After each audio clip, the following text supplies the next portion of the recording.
नमस्कार साथियों, मैं आज आपको प्राणायाम, सूक्ष्म व्यायाम, आसन आदि के बारे में,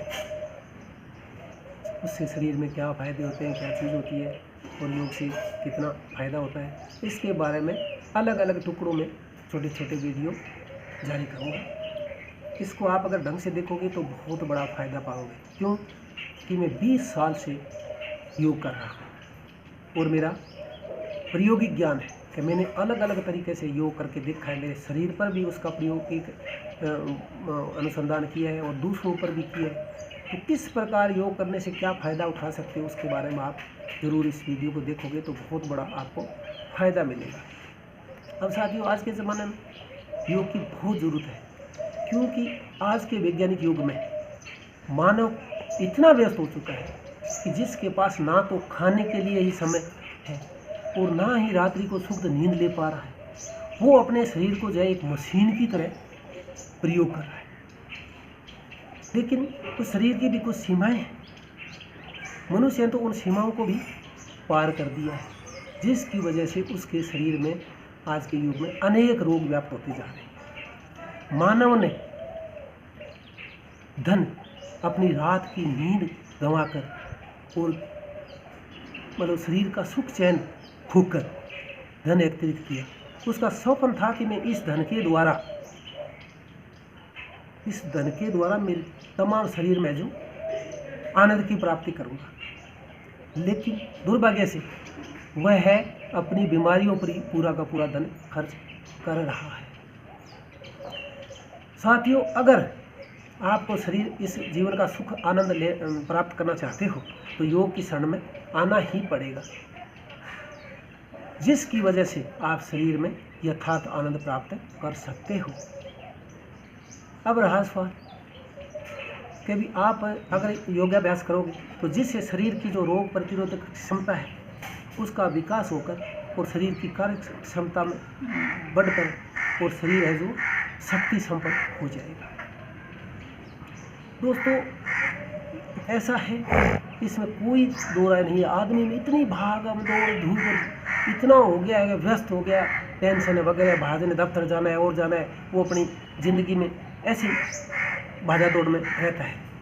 तो शरीर के सभी अंग, श्वसन, अग्नाशय, प्लीहा, किडनी, थायराइड और लीवर, पिट्यूटरी ग्लैंड व पीनियल ग्लैंड्स आदि सभी स्वस्थ और मजबूत होकर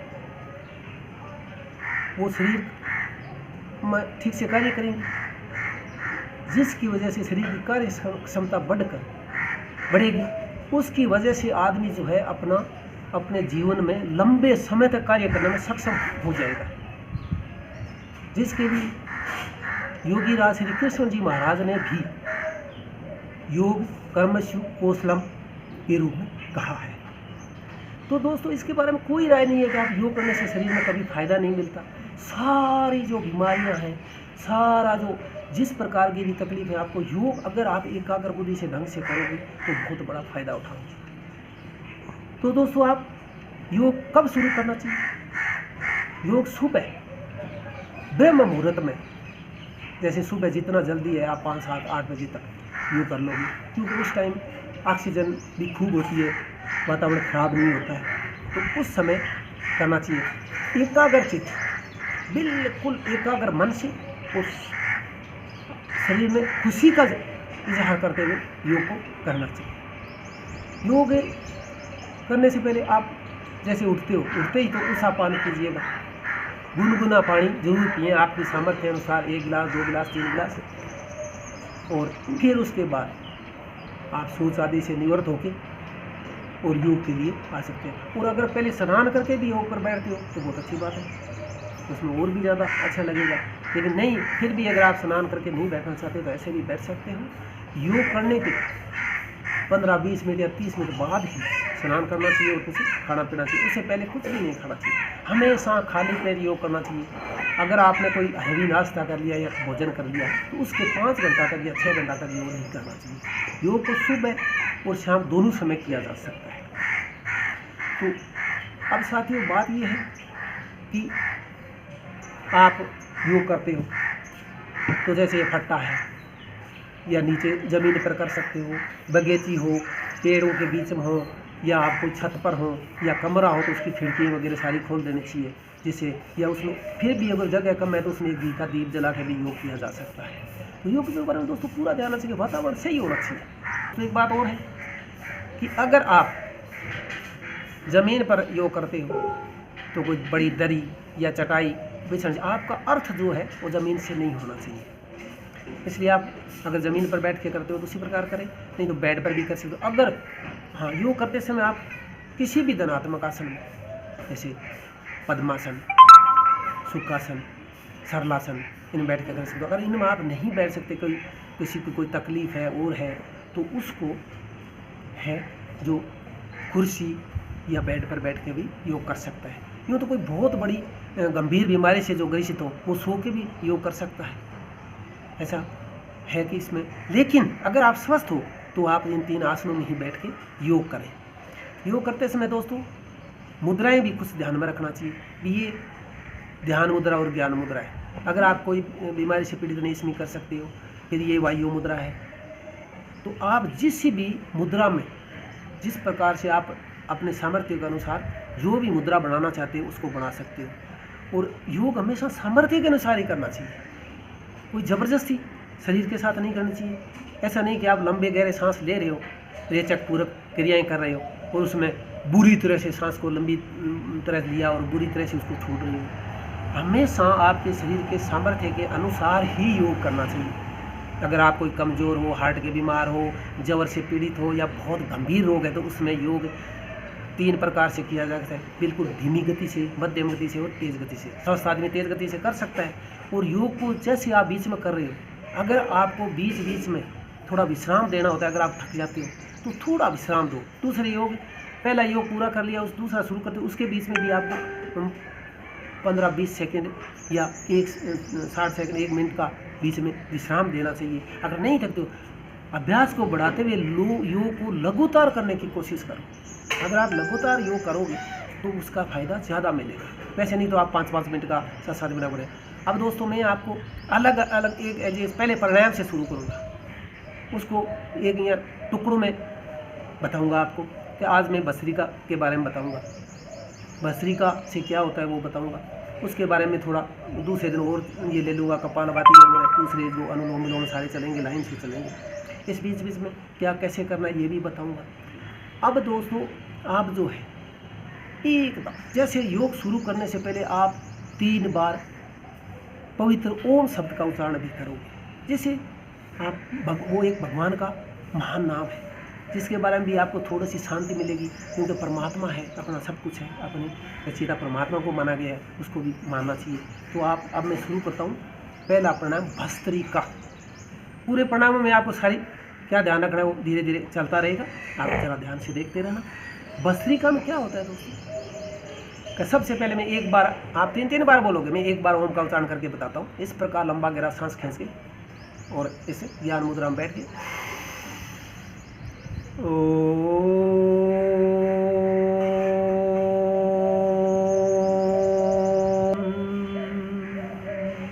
इस प्रकार दोस्तों आप 3 बार ओम शब्द का उच्चारण करोगे। इसके बाद आप जो भी आपको गायत्री मंत्र या महावत जय मंत्र आता है तो वो जरूर यहाँ पढ़ना चाहिए, और नहीं तो आप सीधा भी कर सकते हो। और दोस्तों एक ये भी बात है कि आप अपने धर्म और मजहब के हिसाब से भी ओम ये कर सकते हो। भाई आप हिंदू धर्म में तो ओम बोल दिया, मुसलमान है तो जो आपका जो शब्द है उसको अल्लाह के रूप में जो कोई शब्द है वो बोल सकते हो। चर्च वाले कोई अपने हिसाब से शब्द बोल सकते हैं। आप अपने इष्ट देव के अनुसार भी, जिससे आपको शांति मिले, जिसको आपको अच्छा लगे, वैसा आप कर सकते हो। तो इसके बाद में दोस्तों आपने पहले ओम शब्द बोल दिया 3 बार, फिर उसके बाद आपने एक कोई ये गायत्री मंत्र वगैरह बोल दिया, उसके बाद भस्त्रिका प्राणायाम चालू करना है। भस्त्रिका प्राणायाम दोस्तों बहुत सुंदर ढंग से किया करो, क्योंकि मैं 20 साल से प्रयोग करके देखा है मैंने इसका। और मेरा वजन 1 कुंटल 6 किलो था, जो घट गया आज 72-74 किलो पर आ गया है। और मैं बहुत सस्तों विश्व बीमारियाँ थी वो आज भी मेरी कट चुकी हैं। और एक हमेशा योग करते हो तो खुश होकर करो, कल भी भगवान मुझे ऐसी पैथी दी है कि जिससे मेरे तमाम रोग हैं जो मिट रहे हैं और मिट गए। या मिट रहे हैं, सब अच्छी तरह से संकल्प अच्छा रखोगे तो बहुत बढ़िया बात है। भस्त्रिका में दोस्तों इस प्रकार से करना है।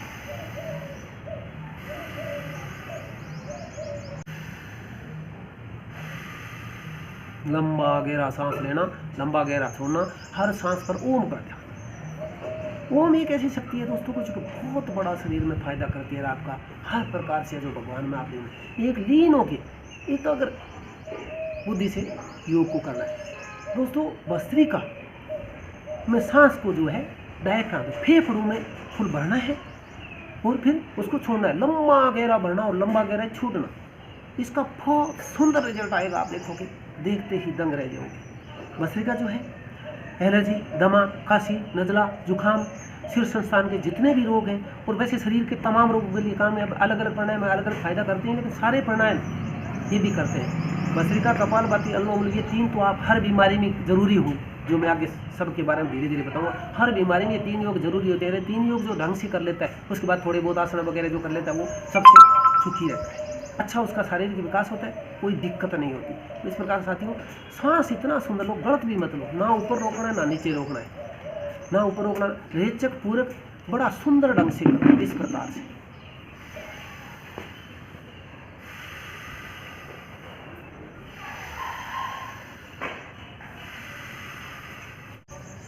तो सांस लेते समय नाक से ही सांस लेना है और नाक से ही बाहर छोड़ना है।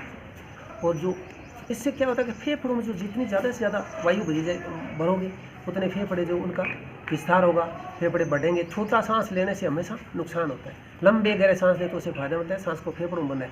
दोस्तों 24 घंटे में आदमी है जो 62 पाउंड वायु का पंपिंग करता है अंदर बाहर, तो उसमें से वो हर एक सांस के साथ 21% वायु अंदर जाती है सांस की। 21% में से 16% वायु जब आप वापस सांस छोड़ते हो वो ऑक्सीजन के रूप में उसके साथ बाहर निकल जाती है, अतः पीछे 5% ही बची। अगर अपने योग सुंदर ढंग से करेंगे, लंबा गहरा सांस लेंगे, ऑक्सीजन जितनी से ज़्यादा अंदर जाएगी तो उसमें ज़्यादा सांस बचे नहीं तो 5%, इससे तो पीछे 5% बचती है। तो जितना आप योग अच्छी तरह से करते हो श्वास कितनी ही ऑक्सीजन की ज़्यादा मात्रा ले सकते हैं। इसलिए दोस्तों ये आप सुंदर ढंग से और ढंग से करोगे तो इसका बहुत बड़ा फायदा मिलना है। सांस को गलत तरीके से लेने से भी कोई नुकसान ज़्यादा तो नहीं होता, लेकिन फिर भी उसको कोई फायदा नहीं मिलता। अतः आप योग को बहुत ही सुंदर ढंग से सही तरीके से करना सीखें, लंबा गहरा सांस लें जिससे फेफड़ों में फुल ऑक्सीजन मिले। और भस्त्रिका प्रणाम पहला प्रणाम है ये, भस्त्रिका प्रणाम यहाँ से शुरू हुआ है। उसके बाद में कपालभाति, ये बाह्य वगैरह ये सारी चीज़ों के बारे में टुकड़ों में बताऊंगा। तो दोस्तों इस प्रकार से भस्त्रिका एक बार थोड़ा सा और बता देता हूँ।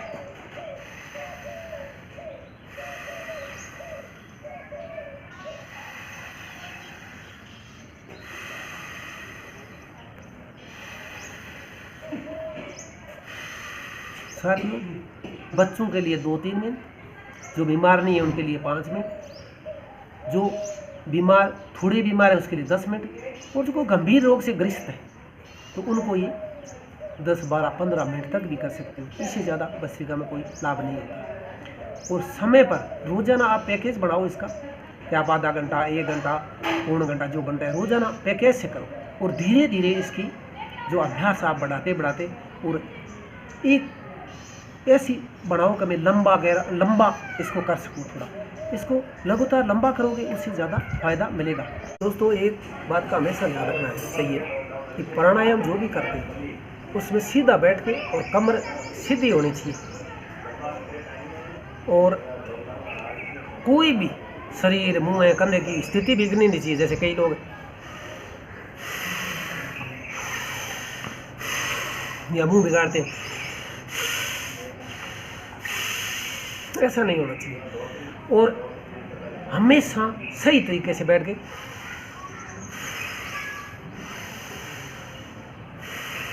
शरीर की स्थिति है तो सावधान रहना चाहिए।